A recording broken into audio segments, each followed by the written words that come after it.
Hello,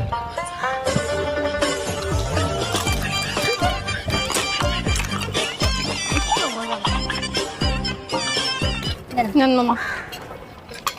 ঠিক আছে আপু। ভাইয়া বিল কত হয়েছে? আপু বিল হইছে 3 জনের 150 টাকা। আচ্ছা দিচ্ছি আমি। আপু দাঁড়ান, আমার ফুচকার দোকানে একটা রুলস আছে, যেই মেয়ে সবচেয়ে বেশি সুন্দরী বিল ওই মেয়ে দিবে। আচ্ছা আমি দিচ্ছি। না না আমি দিচ্ছি এই আমি দিচ্ছি।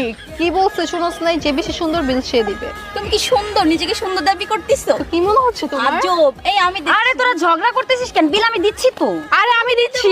তো ভাই ভাইয়া কি বলছে শুনিস নাই? বলছি। আপু আপনারা 3 জনই সুন্দরী, বিলটা আপনারা 3 জনই দেন। ঠিক আছে আপুরা, বাই। চলো। এই আমাকে সুন্দর বলছো। বেডি মানুষ, এটি না থাকলে ভিক্ষা করে রাখে চলতে।